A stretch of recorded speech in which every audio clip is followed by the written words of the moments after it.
আসসালামু আলাইকুম তোমাদের সবাইকে। আজকে আমরা একটা ম্যাথ দেখবো। চলো সেটা বলছে যে এইচএসসি আইসিটি চ্যাপ্টার 3 ম্যাথটা কি দেখো, fn16 কে দশমিকে রূপান্তর। আচ্ছা, যখনই আমরা দেখবো যে বেসটা কি আছে 16, তাই না?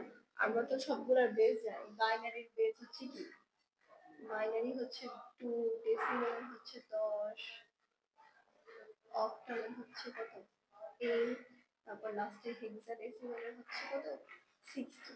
যেহেতু আমাদের এখানে বেস হচ্ছে 16 আছে, তাহলে কি আমাদের এটা হচ্ছে হেক্সাডেসিমাল থেকে হচ্ছে আমরা দশমিকে রূপান্তর করবো। দেখো আমাদের আছে কি এফ এফ বেস 16।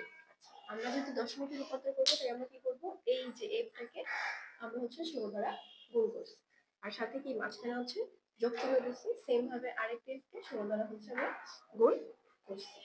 এখন উপরের এই যে পাওয়ারটা আমরা বসাইছি, দেখো আমরা এই সাইড থেকে শুরু করব। এখানে হচ্ছে কি, যেহেতু আমাদের দুইটা সংখ্যা, তাই আমরা এখানে হচ্ছে 0 বসাইছি, এখানে হচ্ছে 1 বসাইছি, ঠিক আছে? আর আমরা দেখো, আমরা হেক্সাডেসিমাল কতগুলো মান জানি না।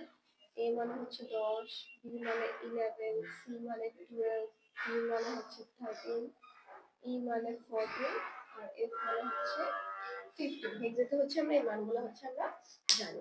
তাহলে আমরা এখানে বসাইলাম। f এর মান হচ্ছে আমরা কত জানি, 15। আমি এখানে হচ্ছে এখানে বাদ দিছি 15। সেম ভাবে এটা হচ্ছে 15। আমি এই যে 15 আর 16 পাওয়ার মান, 16 পাওয়ার মান মানে কি 16। 15 আর 16 হচ্ছে গুণ করে আমরা কত পাইছি, 240 পাইছি। আর এই যে দেখো এই জিনিসটা, এই জিনিসটা হচ্ছে কিভাবে জানো, x টু দি পাওয়ার 0, এটার মান হচ্ছে 1। এখন তুমি x এর জায়গায় যা যেটাই বসাও না কেন, সেটার মান কি হবে, आंसर 1 ই হবে। যে 16 এর মাথায় পাওয়ার 0 বা হচ্ছে পার, সেটাই হচ্ছে কি হবে তোমার, সরি নট, সেটাই হবে হচ্ছে তোমার 1। তাহলে এখানে 16 থেকে 16, তাহলে 15 আর 1 গুণ করলে কি হয়, 15 একে 15ই হয়। তারপর দুটো যোগ করে আমরা কত পেলাম, 255। ঠিক আছে, যেহেতু দশমিকে রূপান্তর করছে, তাই আমরা বেস কত দিছি, 10 দিছি।